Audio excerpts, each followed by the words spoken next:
7 big ideas. Number 1, if we are going to wow ourselves to the finish line and not whimper our way na naghihingalo sa finish line, we have to accept the fact that stuff happens.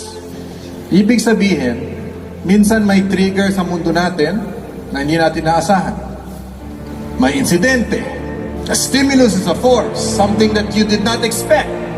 Or feeling natin, more of the same naman eh. Wala naman nangyayari pagbabago eh. At kung minsan nati-discourage tayo, minsan nabibigla tayo. Change is happening every day. Whether it is family, company, society, things are changing. In the 1980s in this country, 1980s po, alam niyo ba na 9 out of 10 children ang idol nila magulang? 9 out of 10 ha, noong 80s. Alam niyo ba ngayon? It is 4 out of 10. Meron pang mga lugar dito sa Pilipinas, 2 out of 10 na lang. Pag tinanong ang bata, 2 sa 10 ang idol nila hindi magulang. Sinong idol nila? Creations of media. Creations of media, whether it is in sports or in showbiz. Why? Power of technology? Yes. But also the failure of parents. Delegate ng delegate eh. Delegate ng delegate. May mga bagay hindi ka pwedeng i-delegate.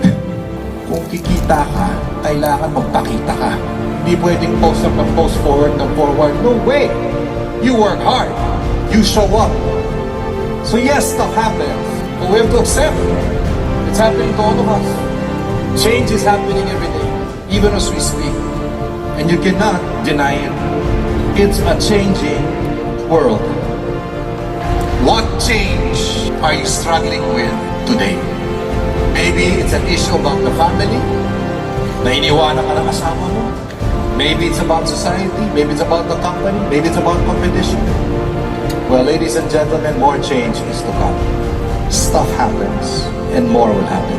Number 2, understanding of the stuff kung ano nangyari, napaka-personal. Yung katrabaho mo, para sa kanya, wala lang yan, hiccup lang yan. Pero para sa iyo, pagbabago, oh my God, major setback. I am not motivated to move on. Bakit yung katabi ko ready to zoom forward? Depende kasi sa interpretation eh. Why is it that when the leader comes to a room filled with 100 people, pag in-announce niya ang bagong programa, 50 are so excited, 50 wanna go home? Depende sa understanding eh. Nasa pananaw eh. Nasa perspective. Understanding is so personal. It is so unique. Kumuha siya ng rubber band. Tapos, 3 nets niya. Vertical. This is your reality. Nandito tayo ngayon. This is your dream. Ito ang pangarap natin. At dahil po may gap dun sa realidad ngayon at yung pangarap natin, meron tayong nararamdaman. Ano yung nararamdaman natin?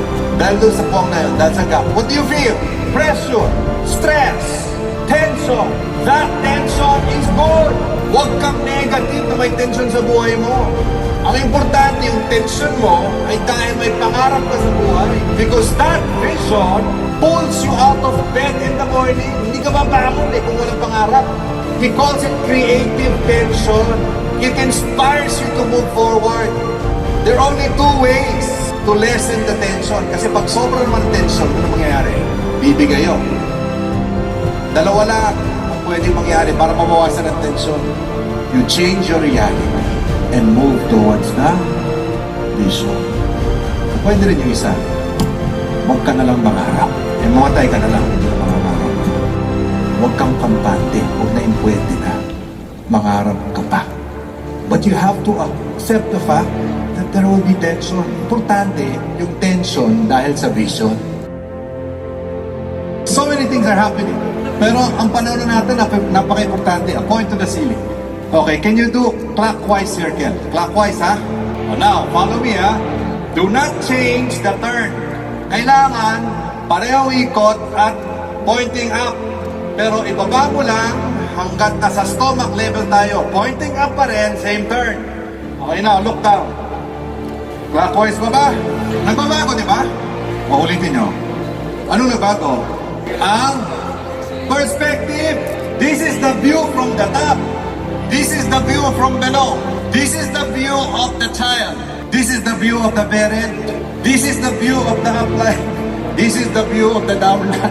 This is the view of the subordinate follower. This is the view of the boss. All views are correct. It's a matter of perspective.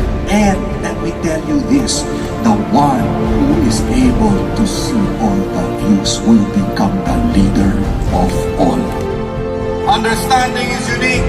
Kung gusto maging leader, kailangan makita mong pananaw ng lahat. Because our understanding many times is unconscious, yung ganun tayo mag-isip Dahil hindi mo type yung dati mong boss, parating yung bagong mong boss, ang tingin mo sa bagong mong boss, tulad ng tingin mo sa dati mong boss, wala namang kinalaman yung bagong mong boss sa problema mo sa dati mong boss. Hugot ang tawag ko. May malalim na pinagdadaanan, may karanasan na hindi pa napoproseso. It's not what happens to you that's important. It's what happens in you. Yung reaction mo importante, yung pananaw mo importante, hindi ko na nangyari sa'yo, yung sagot mo. Ang hayop, mga kaibigan, pag meron kong puwersa o stimulus po tawagin, hindi nag-iisip yan. Bigla niya magre-react. Instinct. Ang tao, pag may nangyari, may gap muna Hindi basta-basta dapat nag-react yan. May gap muna, may panahon, bago siya nagre-react. Anong dapat nangyayari dun sa gap na yun? What's supposed to happen when something happens to you? What are you capable of as a human being? You think, you process, you seek counsel, you get advice, you pray, you breathe. Because when you breathe, you make better decisions when you're at rest. At ang humihinga, namamahinga. Yan ang problema natin sa bayan natin. Feeling natin lahat, biktima tayo. No, you're not an animal. You can always choose. You can always respond.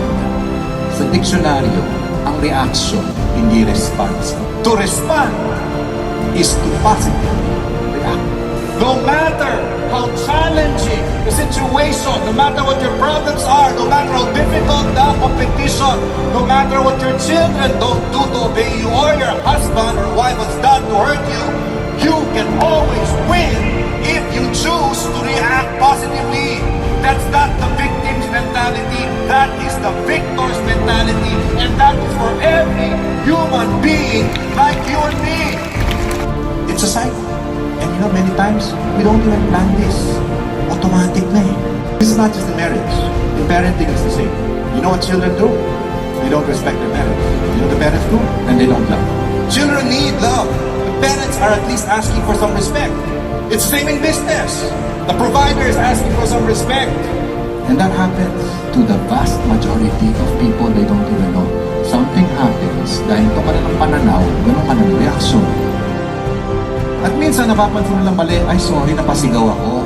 Pero dahil hindi nagbago yung pag-iisip nila, the next time, ganun pa rin. And a lot of people are stuck. But we're here to surpass. And I want to help you surpass, to get out of that cycle. But you have to be willing to admit, saan ka ba paulit-ulit na lang na nagkakamali, na kailangan magbago ng pag-iisip mo. Processing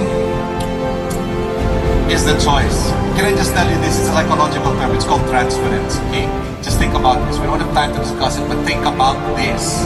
The way you treat your network today, the way you treat your friends today, the way you treat many of your family members today, is because of how you were treated by your primary caregivers the first 6 years of your life. Ang pagtrato natin sa mga relasyon natin ngayon, largely apektado yan. But you don't have to be a victim if you process. And after you process, you can change.